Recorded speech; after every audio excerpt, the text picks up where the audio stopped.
It's 7 o'clock on a Sunday night. It's the final show of 2024. It's Topical starts right now.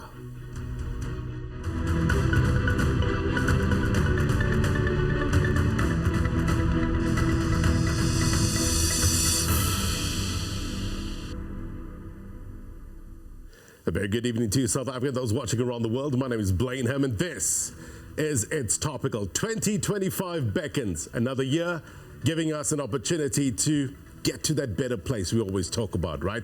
But it's also an opportunity to reflect. A reflection that will hopefully pave the way in our pursuit of better. Where were the gains? Where were the missed opportunities? Which leads us to the umbrella question of the week. And we ask you, which stories caught your attention this year?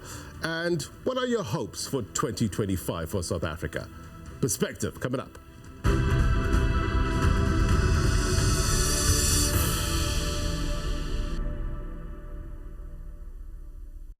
All right, let's get the show on the road with our regular Word on the Street feature, where we ask you to share the biggest stories of the year and your aspirations, of course, for 2025. This is what you had to say. Take a look.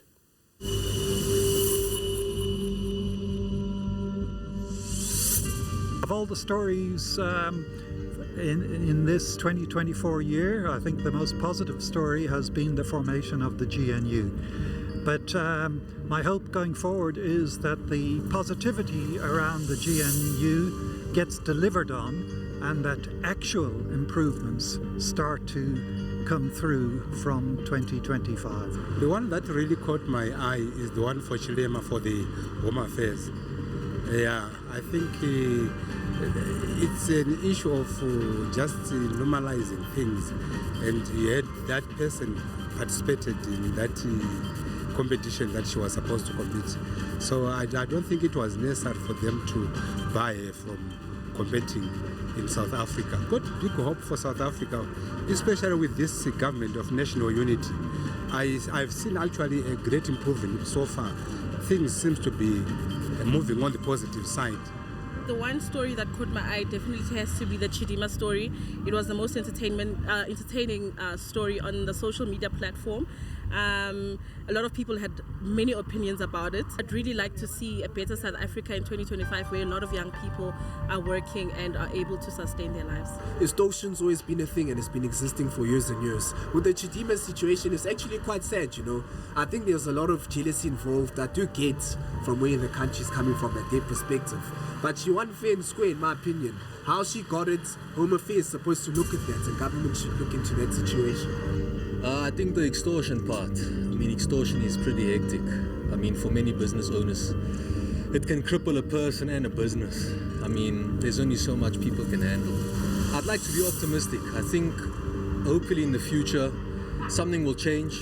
How, who, when, where, the best is yet to come, hopefully, and we'll never know. All right, we do appreciate your thoughts on that. Now, two deeply unsettling crimes seemingly gained momentum in the country this year. Extortion and mass killings. Who can forget the Lusikisiki mass murders and others of its kind that rocked the Eastern Cape, right? Meanwhile, so-called extortion mafias extended their reach from the construction sector. Here are some of the harrowing stories from victims linked to both extortion and the mass murder stories.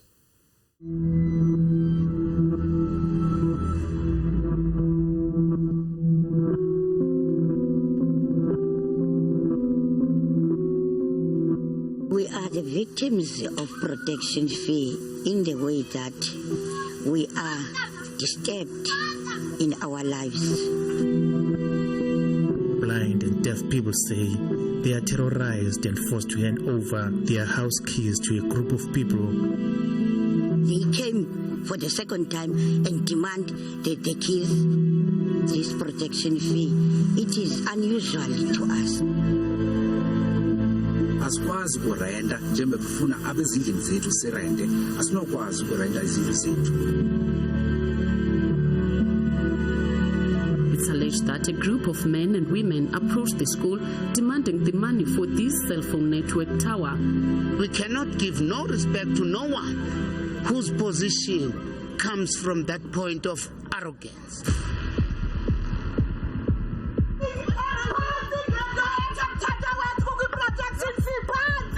Mthatha West residents have rallied behind their leader, Dalinzolo Mareke.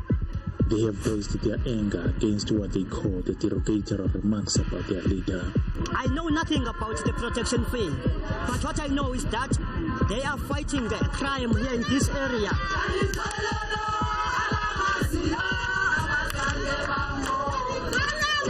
Our breaking news now.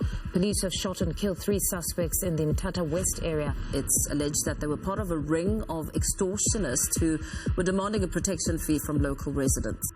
We hear that one of the suspects who were shot dead is none other than Dalinzolo Mareke, the traditional leader of Mthatha West. It is the suspect allegedly who shot first at the police. As a result, one of the police officers was injured.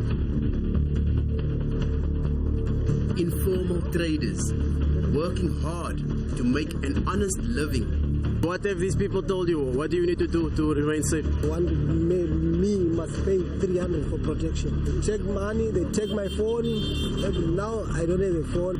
You can pay because you can't do anything, because if you don't pay, they'll kill you or they'll stab you. So you have to pay. The construction mafia is said to be crippling business and building in KwaZulu-Natal. I think the only person that can assist us is the government. The mafia groups, also called business forums, are said to be demanding as much as a 30% share of any construction project in the province. As much as they are construction mafias, it's very important to collaborate. I've been in the industry for 2 decades with the construction mafia involved. We call on the coalition government to eradicate condition provided fatal ground for this criminality. Their demands for local taxes, similar to those seen in regions where gangs or militias have completely taken over the state functions. There is no comprehensive crime prevention strategy. And until that happens, you're always going to run after the fact. After extortion has happened, you'll be running after people. We also ask the cooperation of traditional leaders and all of our communities to work with police and to assist them to arrest these extortionists to make our communities safer. If we work with the Department of Justice, we have to improve conviction rates. Otherwise, our prison doors are revolving doors. Time for talk is over. It's time for us to act now. We think that quite a large number of criminals get paroles unduly and prematurely in a number of cases. Currently, the operational plan is being rolled out here in the Western Cape and Cape Town with its new 6 sub-districts that are going to make it much more easier for us to police these areas. The model will be replicated in all metros in the country.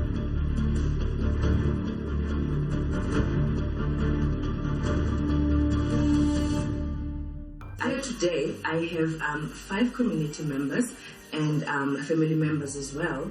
They are going to take us through the challenges that they're facing on a daily basis. 18 people died. 15 of those people were women, and there was 1 teenage boy. Now, this brings us to the question: could that be a bigger problem in Lusikisiki? I think the very important thing that we can do in protecting women and girls in our society is ensuring women empowerment programs are available. We must ensure that we provide for women. As Mr. King have mentioned, they solely depend on their husband. They solely depend on their partners. We need to raise awareness amongst women and girls. There's a shortage of staff in the police. Although I cannot be able to mention the terms that are used, but this police station of ours in Lusikisiki, according to the standard, it does not have the number or the necessary number of the units that are supposed to be here. Now you find that less staff, they're doing more work. That is the challenge we're having mostly in our area.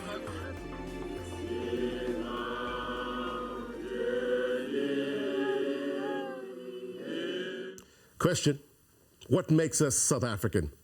Well, that was the question that confronted the country and, by extension, the world, right? In August of this year, when a contestant, reportedly of Nigerian and Mozambican heritage, competed in the Miss South Africa pageant. Now, this was followed by some backlash and later allegations of identity fraud. This is what you had to say back then. I think these issues or allegations are serious, but it's something that is not new to South Africans. It's a prevalent issue. I know people personally that have had their identity stolen. I know people that have currently identities that are stolen that they're using. So it shows systematic issues that we have within government, and it should be something that is dealt with by the Department of Home Affairs more seriously and take responsibility for it. The Constitution states, right? It says that everyone who is in South Africa belongs to South Africa, whether they are foreign or whether they are asylum seekers, whether they are individuals who are undocumented. They are still within the bounds of South Africa, deeming them South African. If someone is born in this land and has ties to this land and is connected to this land, then they should be allowed to compete as a South African. I think that there should be measures that are put in place to deal with such matters because they affect people hugely. Apparently, people couldn't go to varsity, couldn't get their matric certificates because of identity theft. So I think that that is a huge drawback in society. Identity theft, identity fraud is something serious. I believe another family suffered from that because they weren't able to obviously use that name. So, I mean, the government should actually be taking these allegations quite seriously. People should be punished for doing crimes that obviously hurts another individual. And if you hurt, obviously, us as South Africans, then how are we supposed to be a democratic country? All right, we need to take a quick break. After the break, we delve deeper into what was probably the biggest story of the year, the general elections. But before that, here's one of the viral videos that made its rounds, taking the mickey out of the GNU, all in good fun, of course. Take a look. Why, hello there, and welcome to the Parliamentary Safari. After decades of relying solely on one of the smallest antelope, the springbok, South Africans will now nervously welcome the arrival of a larger species to carry their hopes and dreams of an entire nation. Looking like it was pelted in the face with a spade, the Politicus desperatus, aka the Gnu, is a creature so disproportionate in appearance it looks like it was made with parts that shouldn't go together.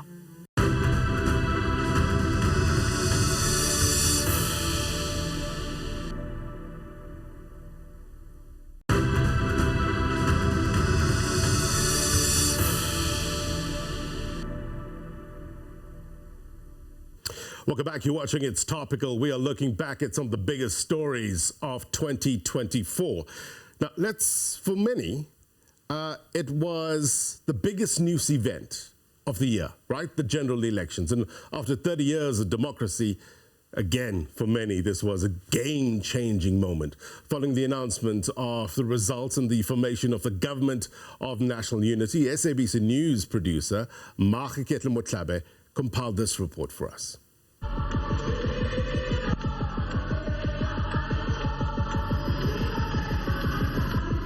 Thousands of voters waited for hours to cast their vote. The election operations around the country were reported to have been in good progress with minimal incidences that we are dealing with. Counting at all voting stations is now complete, and we have copies of the results at our local offices. The process underway is capturing them onto our system for tallying and eventual seat calculation. I think the institutions must satisfy us. We are going to need the time. Nobody must declare tomorrow.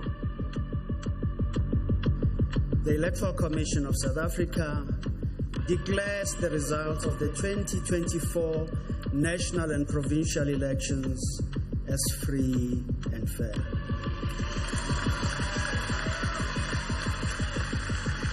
What this election has made plain is that the people of South Africa expect their leaders to work together to meet their needs.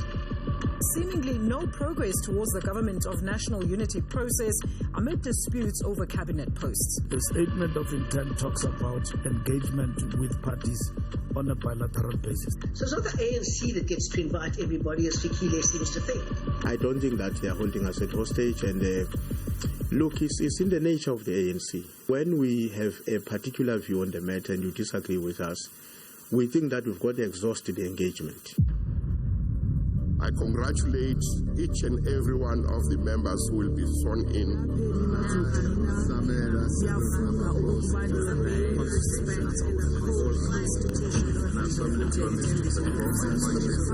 They make laws for our country and in that way shape the future of our democracy.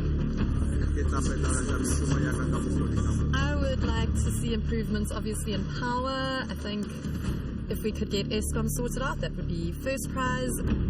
These guys, they need to work together, because you see, when you talk about government of national unity, we are not talking about one party. So help me God. I accordingly declare Honorable MC Ramaphosa duly elected President.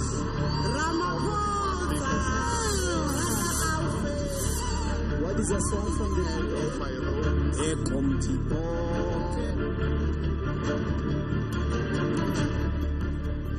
This is exactly why everybody is here to witness the moment where the president-elect will be sworn in. He will take the oath of office. So help me God.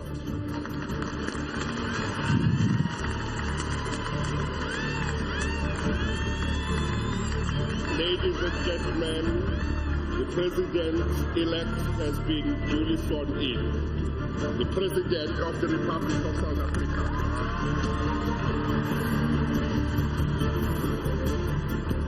The incoming government will prioritize rapid, inclusive and sustainable economic growth and the creation of a more just society. President Cyril Ramaphosa will present the government priorities on July 18 during the opening of Parliament, and thereafter departments would have to align their plans to the government priorities overseen by the Department of Planning, Monitoring and Evaluation.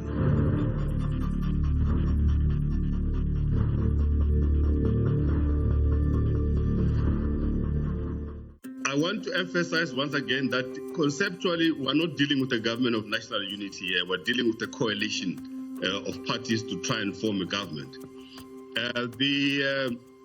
The danger that we have here is the following, and I thought I should make this point. When you have so many parties coming together to form a government, the question is then what happens of the distinction between the executive and the legislature? Will these parties in parliament behave differently to the way they would behave because they're part of the government? Maybe we should look at it differently. We should look at a situation where a few parties, maybe the ANC, DA, IFP, maybe the MK party, if they so wish, form the core of the government. The other parties probably would say, given this situation in which we are in, certain legislation we are going to agree with and others will not agree with, in order to get the wheels rolling. And most important of the vote that must be held in Parliament will be the budget vote.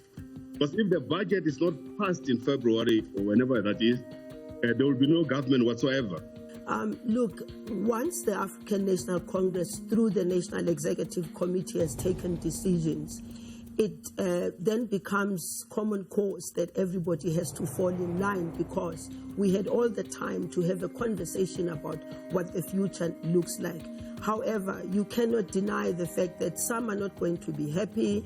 You have a minister who was a minister before, now a deputy minister, and a minister is of the opposition.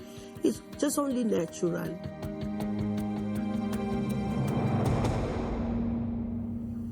All right, those are some of the stories that stood out for you this year. Now, to help us unpack some of the issues in studio, we have Vusi Gumbi, who is a researcher at the Institute for Pan-African Thought and Conversation at the University of Johannesburg, as well as Wits University Professor Emeritus and Research Consultant Susan Boyson. Thank you so much indeed for joining us. Prof, maybe I can start with you. With regards to the 2024 news agenda, what stood out for you? Well, I obviously gravitate towards elections, government of national unity, that months-long period of anticipation before the elections. Was the ANC going to make an outright majority or not? And then, of course, the MK party came and sealed the answer to that question. And so many political parties, especially the EFF, really suffered for that and suffered a big decline in the outcome of the elections, and then government of national unity that created a whole new ball game and ensured that new political parties took center stage. And up to the end of this year, we are still seeing the backlash and resentment of political parties that didn't make it in, including in a tripartite alliance where they realized that they have to play second fiddle to the DA. So it's the dynamics of the making and breaking of political parties besides the overall election result that stood out for me. Right. Vusi, I mean, it's the political dynamics as well, but there's also social dynamics, which I guess forces us to ask tough questions of ourselves as South Africans. One of the highlights or lowlights, depending on how you want to look at it, was the issue of the Miss South Africa controversy. How, in your mind, did it play out in the national discourse? I think the leadership played to the gallery, right? Because how this came to the surface was that there's a question of whether or not the former contestant was born in South Africa and whether or not there's an issue of a stolen identity. But because now there's the issue of social media at play, I believe that instead of looking at the issue and dealing with it and giving it perhaps the honor it deserved at that point in time, considering that it was, I think, a few weeks before the pageant, I believe that the leadership from the Ministers of Arts and Culture and Minister of Home Affairs, I think they played to the gallery, including the statements about whether or not they suspect that an identity was stolen. So I believe that if ever it was handled differently, considering how sensitive it was, because we're talking about a human being whose face is plastered across the country and is now battling to see whether or not she'll be accepted by South Africa. So I think because of, it was this Miss South Africa, and it was just soon after the GNU. So I suppose also the ministers involved, because of it was Home Affairs Minister belonging to the DA, and Arts and Culture to the Patriotic Alliance. I suppose they also wanted to express, or they wanted the nation to see themselves as a reflection of hardworking ministers who have cracked down the case. So I think they jumped the gun. I'm not saying that they are wrong, but how they handled that issue involving Chidima, it could have been done in a more humane manner, so to speak. Prof, how did it play out in the political space? We certainly see it in a context where so many other political parties, several of them, had more xenophobic agendas and weren't hesitating to express exclusion, and this is not South African, and very scared, as we also said, to not play to the agenda and the public popularity of these people haven't got the exact same rights as South Africans have. And politically, it is sadly stand in a context of so many deficits and shortfalls in socioeconomic delivery and development in South Africa, across in a before, during, and now in a few months subsequent to the GNU. It's consistent there, and people, so many South Africans feel excluded from economic benefits, from development. They don't have optimism anymore. They do not quite know what the state is that the political parties that they had voted for is in charge of. All these doubts and socioeconomic deficits and shortfalls, and that really prepared the ground for more of these unfortunate and expressed forms of xenophobia. And yes, we cannot not see it in the context of the spaza shop controversies around much of the year. Yeah. Something that also was top of mind for many South Africans and plays into the economic threats that we face and threats to many livelihoods of South Africans is the so-called construction mafia. Sure. How do you think government, or generally South Africa as a whole, is handling this situation? I think the construction mafia, or extortionists, as they call them, they are a reflection of a vacuum in society. So when there's a leadership vacuum, lawlessness will take over. And part of that is informed by, and I'm not trying to play the devil's advocate, the fact that the arguments that are made, especially from a construction point of view, will be that it's very difficult to make inroads in those industries, right? And how is government proactively playing a role to ensure that emerging businesses in the construction sector, so to speak, are given time and space to grow, to have the necessary portfolios to be able to compete with established businesses. So I think it needs a multidisciplinary approach, not only from a government point of view, from a private sector point of view. A lot of the times we've had the term of public-private partnerships, right? Yeah. But how do they find expression in issues of construction itself, government-related tenders, and also the idea of extortionists in our communities, the idea of police visibility. Hence, I said at the beginning that when there's a leadership vacuum, lawlessness will take over. So people are now beginning, because of the issue of, now Prof was talking about the issues of the lack of transformation, no opportunities, and South Africans finding themselves in a state of a limbo. People now start finding creative ways, for lack of a better term, to create money, right? Even if that becomes unlawful, because why? The vacuum from a leadership point of view, because nature doesn't allow a vacuum, so to speak. So when there's that vacuum, people will then apply themselves in those ways. So I do believe that in the year that has been, one of the major takeaways is how do we develop a multidisciplinary approach to these issues, because it's not a one-size-fits-all. There are nuanced issues on the ground. That's why I appreciate the fact that Prof was, even when talking about the issue of Chidima, saying that it was easy to gravitate towards xenophobia attacks because why? There are no jobs, and the perception that foreign nationals are taking our jobs. So it's easier now to say this person is not a South African because it's an easy answer to a complex issue. Yeah, I want to touch on Prof. what Vusi is saying about this so-called leadership vacuum. Look, despite gains, the persistent high crime rate talks to the issue of doubling up efforts in law enforcement. But to what extent does a so-called leadership vacuum play in this space? It really plays a huge role. We see so much evidence of around us, really, of the state, the official organs of power being out of control. And this is in a broader society of lawlessness. It's not something that suddenly arrived in this past year. It has been developing over a decade plus, if not longer, but it's become very manifest in at least the last decade, where there is lawlessness, lack of enforcement, where in the state there is so much corruption. We've seen a big period of state capture and assumed that was behind us, and then really realized that no, it is not behind us. There is more evidence of that coming about to surface weekly, monthly. And citizens in this context wonder what it is that they had voted for. And they see all these opportunities to make money, to do things for themselves. That has become even more manifest in the last year in South Africa. Citizens looking after their own security needs, for example, but many cases where they just cannot reach that far. So there are big questions, and I think this past year really reinforced that, as to how powerful or powerless is the state in South Africa, Right.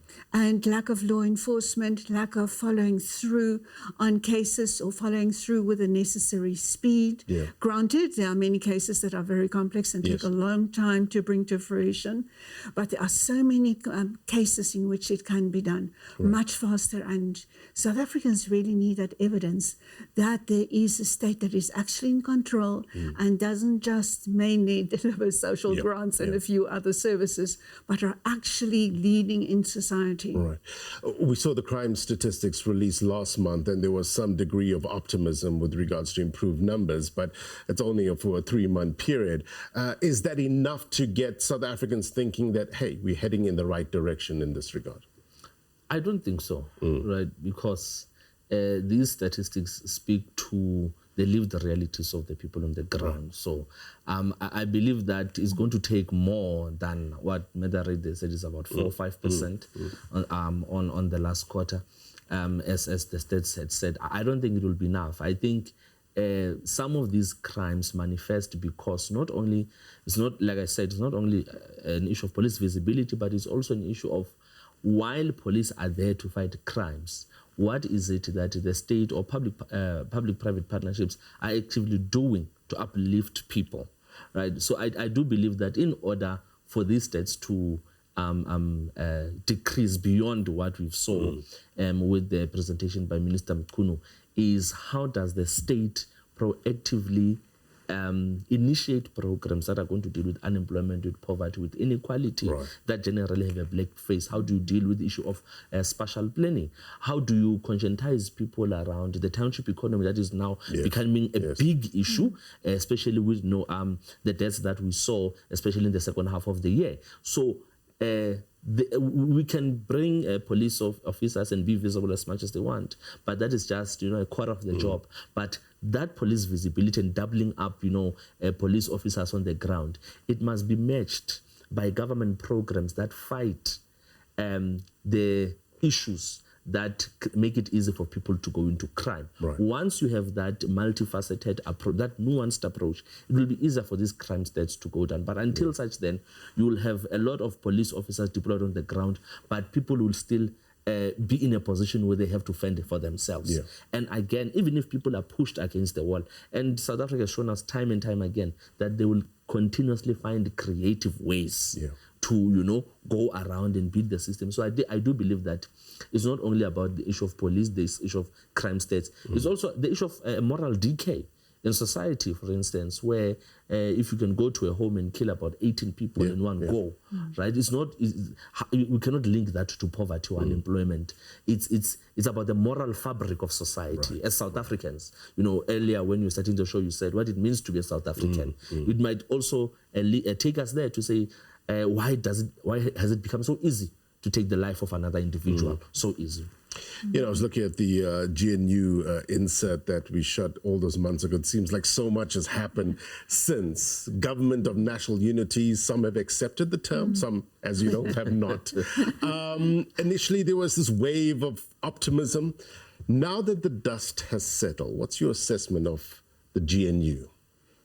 There is so little opportunity that we've seen so far where they could really show what is in them. We know that the ANC had it really fortunate in the whole process. The ANC was very fast to get out of the starting blocks. Come the induction of this Government of National Unity, it was the existing plans, long-term planning documents and visions for South Africa, and a few minor points in statement of intent of consensus, like an economic development and integrity of the state, etc., where they found new consensus. But it's really been, for the ANC, almost business as usual, in sense of so many of the past continuities and overwhelming control over cabinet positions, the executive of the country. Those things continued. So the GNU really gave the ANC so much luxurious political space to continue almost as if it is, and to call the DA or other small parties to account, DA much more than any other parties, where things didn't quite work for the ANC image in this GNU. So there's been just a few opportunities where it's really been tested. Right. And in those cases, almost inevitably, political parties realize they need this GNU all around. Right. ANC, DA, it's IFP, not to mention, and the NFP in KwaZulu-Natal, not to mention those. And there's been so much divergence between the three provinces and the forms of GNU or provincial unity that they have there, and at national level. And that made the perception take place, and the practice really, that any kind of configuration of these coalitions go. We see a national and KwaZulu-Natal basically one format, and the Gauteng and Northern Cape other formats, and across the board at the local government level, those 70 plus municipalities where we continue to see coalition governments there. The national and provincial configurations really had a big impact on the local. And really, it gave the ANC that opportunity that the ANC took through this GNU creation, where it included 8 other small parties besides the ANC and the DA in that configuration, that the ANC used that opportunity to show we are not in coalition with the DA. That became very important for the ANC because there was so much backlash in its own midst, in the tripartite alliance, etc., against its being in coalition with the DA. So the ANC could use both the different configurations across the provinces and locally, and help them through that to motivate nationally to make a case that we are not just in coalition with the DA.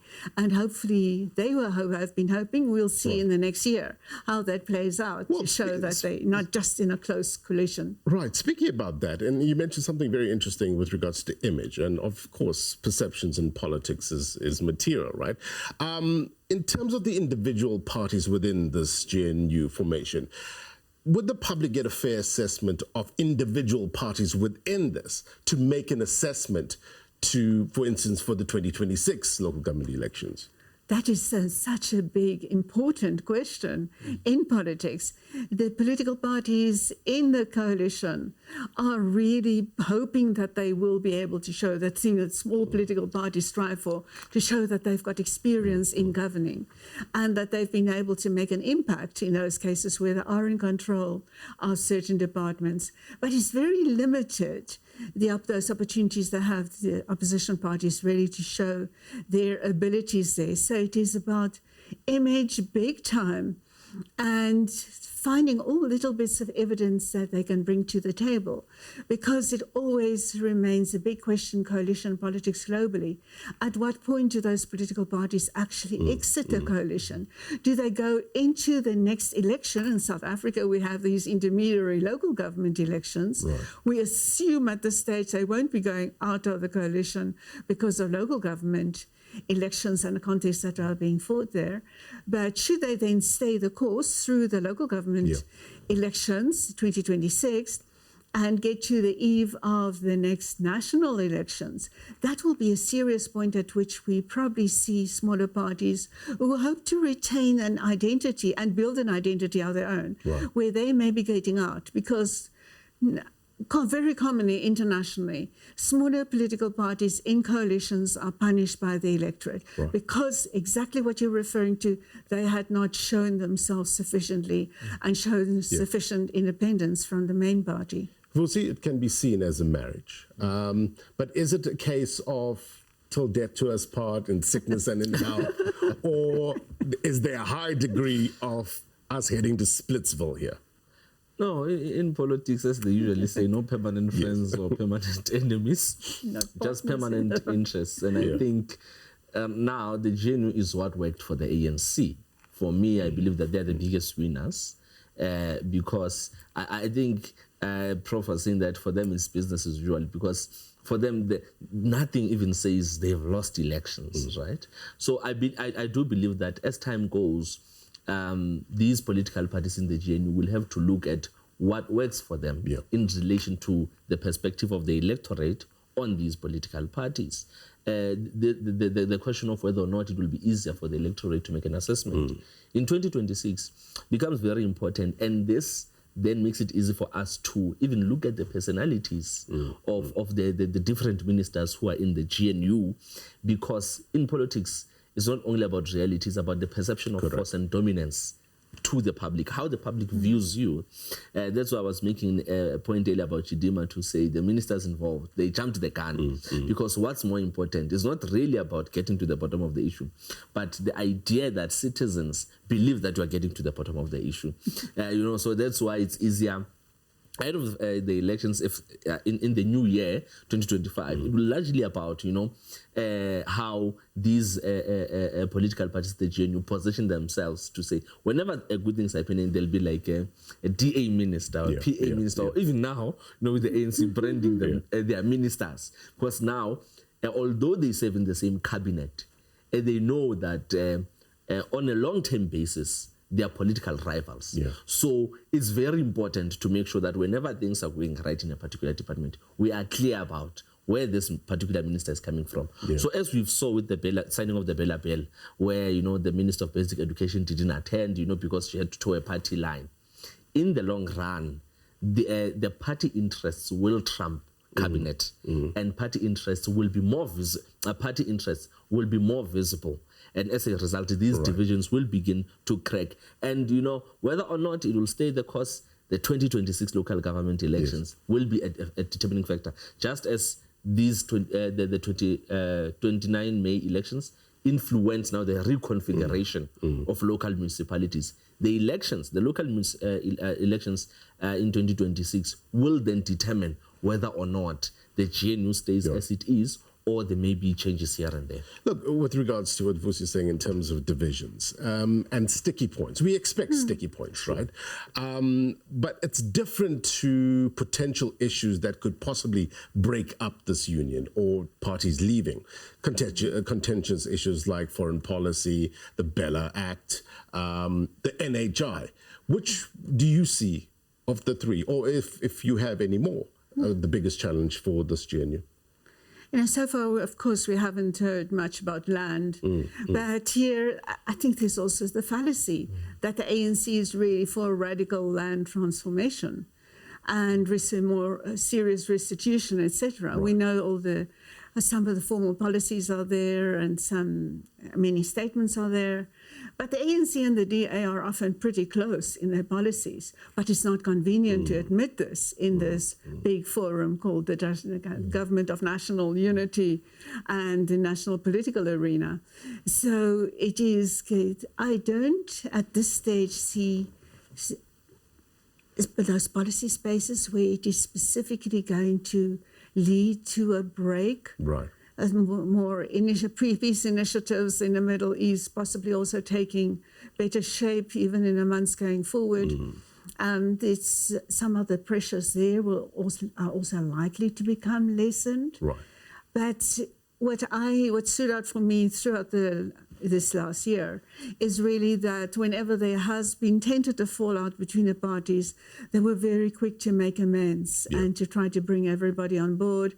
And the ANC was very quick to try to have negotiations with the SACP, for example, to try to soothe out possible differences, because those internal pressures on especially ANC, all political parties have internal pressures, but especially those pressures on the ANC, those ones for me are the big potential break points of a coalition, where the ANC starts seeing that this is not working in their longer-term electoral benefit. Right. We've had the benefit in the last year of just a small handful of public opinion polls that actually show 70% plus, at least in one case, 70% plus support of the very good sample of South Africans for coalition style, GNU coalition style. Right. And that is what I think the parties, ANC, DA, are going to keep a close watch on in the year that comes to see is that being sustained, because that will help determine, for example, the ANC, do they absolutely commit themselves further with the DA, or do they start backtracking a bit towards some of their internal constituencies? But then they have to find out where exactly does the internal constituency fit into the 70% of South Africans that approve of the GNU? Good point.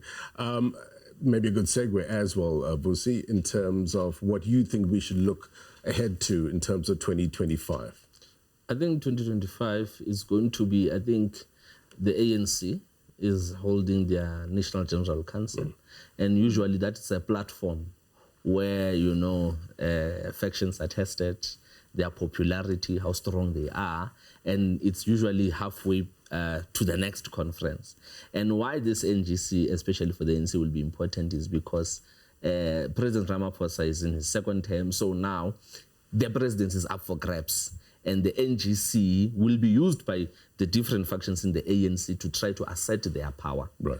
And that will determine how then the ANC campaigns for 2026 local government elections. So the NGC, because whether or not the GNU sees out its 5-year term will also be determined by the 2027 elective conference of the ANC in December. So I think for me, one thing to look out for from a politics front is the prevailing themes that will come out in June 2025 at that NGC of the ANC, and which factions will likely go walk away with a propaganda victory, so to speak, because that's what will determine how people are going to now start forming their slates, especially ahead of 2026 local government elections. So for me, I think 2025, the biggest thing, which I believe even GNU partners will be more interested in, is that NGC of the ANC. Watch your space. Vusigumbi, Professor Susan Boyson, thank you so much. Value added, no doubt. Happy New Year to you and your families.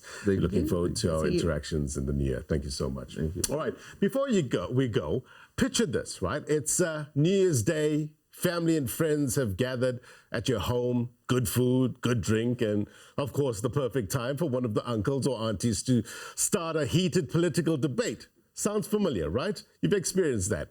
Now, in this post-election GNU climate, even the most innocent mention of politics or certain social issues could turn your home into a fiery dome, right?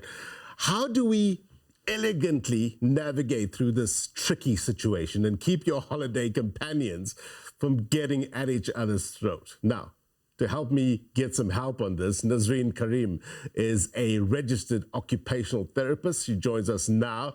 Nazreen, good to have you on the program. Thank you very much indeed for your time.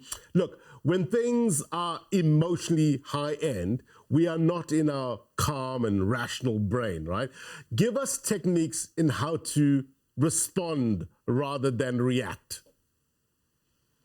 Thank you, Blaine. Well, it's always very important. I always say that to be a good listener, and it's so important to practice that effective communication skills. But being a listener, a good listener, we can always find that sometimes by just keeping a clear mind and being calm as we hear what everybody has to say, sometimes we can actually learn a bit more, and especially with an empathetic ear. It is so important because it has been a year of highs and lows for so many people, for so many South Africans. I mean, listening to everybody on the panel as well, as we reflect on this year. And in my practice, what has really come about quite often has been that topic of burnout. Yes, Everybody is extremely tired and exhausted. People are counting down the days to year end. So it's so important as we wind down the end of the year to bear in mind that everybody is exhausted, everyone is tired. Tempers might flare up at that dinner table, but it's important to make sure that we are practicing listening skills and rather learning from each other. And as we wind down the year and we reflect on what has been, and we look forward to 2025, it's important for us to also try to think forward in terms of setting realistic goals and priorities, and to plan with better time management, because with effective time management, we will find that we will be able to deliver more effective task delivery. Right.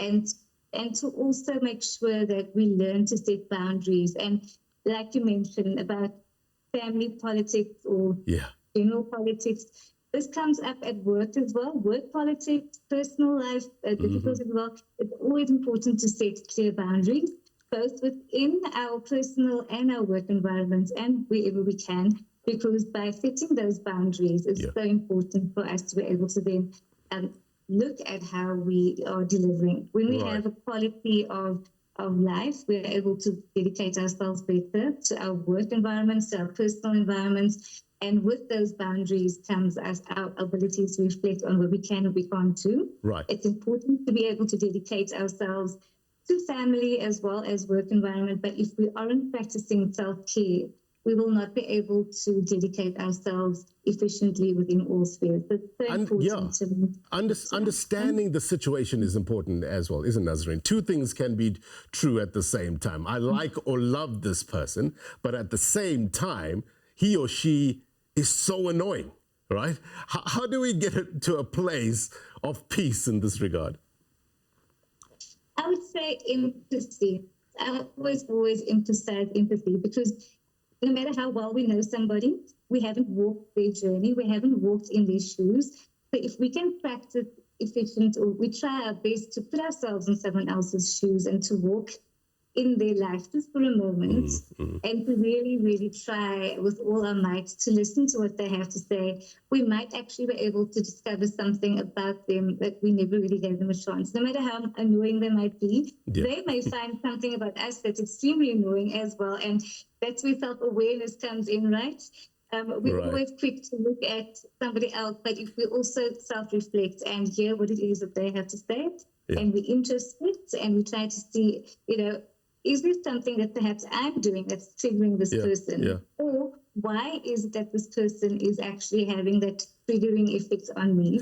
When we really introspect, Right. Just help us understand more in terms of the self-awareness. And our minds constantly looking for evidence of our beliefs. I mean, if we believe that somebody is out to put us down, then we will probably... we're going to find some sort of confirmation of that, isn't it? But it's not necessarily the fact. How do we process that? So with self-awareness, like whenever we look at ourselves, and I always say it's so important to look within ourselves firstly, right? With self-awareness, we will find that we will be able to have better empathy towards the other. And, when we look at when we find out what our own triggers are, we are then able to address others better. And similarly, to actually look at that person's journey and see what it is about them, and what journey have they been through, and to actually practice that open communication, because sometimes it might be that we will never be able to understand where this person's coming from, or maybe they might never be able to understand where we are coming from, but open communication. To actually say, you know what, I'm not quite sure where you're coming from with that statement, and I don't feel comfortable with what you're telling me. Would you mind perhaps telling me what is it that's causing you to think that? Or, it's so important just to communicate openly. Right. And you might find that you would then have a much better relationship with that person after all. Nazreen Karim, you're indeed a blessing to our audience. Thank you very much indeed for your time. All right. Before we go, here's my take. Look, it is where disagreement and decency intersect do we find the sweet spot that allows us to progress and grow. Perhaps let's give that a try in the new year. What about allowing dialogue to dilute differences, letting our strength be a function of our respect for one another? Our promise to you here at It's Topical is to continue to examine, continue to assess, continue to analyze, with the purpose of getting to that better place that we always talk about as a community, as a nation, right?